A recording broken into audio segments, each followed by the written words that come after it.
Her voice cut through me like glass. The whole family was there, forks paused midair, eyes darting between us. Her words landed heavy, the same words she'd weaponized my whole life. But this time, I didn't swallow them. I stood, spine straight, and let the knife turn the other way. Then ask her to pay your bills. The silence that followed was the sweetest sound I'd ever heard. I wasn't always this cold. Once, I wanted her approval.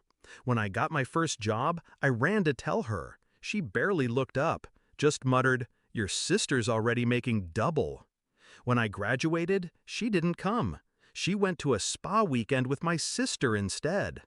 I learned quickly, her golden child could do no wrong. And me? I was the backup plan, the invisible one, the one she kept close only because I was useful. I paid the bills, quietly, consistently. Every month I bailed them out of debts they never admitted to anyone else. Electricity, mortgage, medical, always me. Because unlike my sister, I never said no. That was my crime. Not failing her expectations, but meeting them too well. The betrayal wasn't loud. It was years of little cuts. Her thanking my sister for gifts I bought. Her smiling at my paychecks, but calling me average to my face. Her calling me in tears, begging me to wire money before the house defaulted, and then boasting to the neighbors that my sister saved them again. At first, I told myself it didn't matter. I knew the truth. But lies, repeated enough, become walls. And one night, I realized I was trapped inside hers. So I stopped feeling, and I started planning. I went through their accounts, because of course I had access. She'd handed me every password years ago, too lazy to manage her own mess. I didn't tuck a thing, not yet. I just studied. I read the mortgage contract. I checked the utilities. I reviewed the credit card statements that always arrived in my inbox by mistake. Her empire wasn't built on love or loyalty. It was built on me. And like any structure built on one pillar, all it took was me stepping aside. The night of the party, when she sneered at me in front of everyone, I knew it was my cue. She wanted me small, humiliated. Instead, I gave her the first crack of silence. After that night, I never sent another payment. The calls started 2 weeks later. First, it was my father, polite, sheepish, pretending it was a bank error. Then angrier, desperate. My mother didn't call. Pride wouldn't let her. But I knew she was there, listening in the background, grinding her teeth as he begged me to fix it. I didn't. 3 more weeks and they were behind on everything. Mortgage late, utilities threatening shutoff, their perfect image crumbling.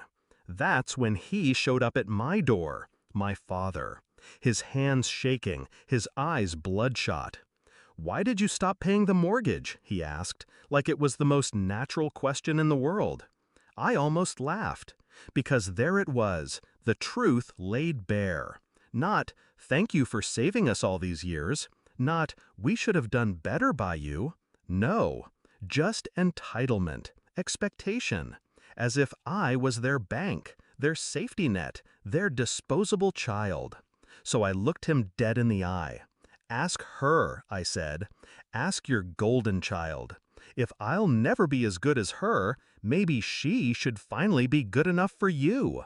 His face drained of color. The fallout came fast. The power was cut off for 3 days. Their neighbors whispered. My sister, when confronted, laughed in their faces, said she had her own life, her own family, her own bills.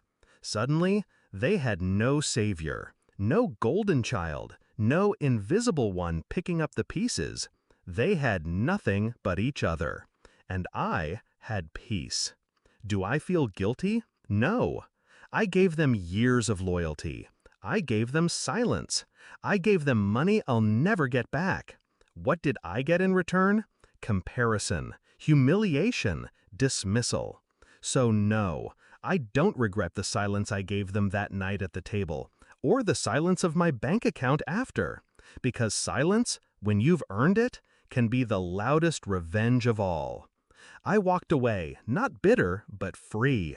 And every time my phone buzzes with another overdue notice forwarded to me by mistake, I smile. They wanted me small. They made me invisible. And now they finally see the cost of living without me.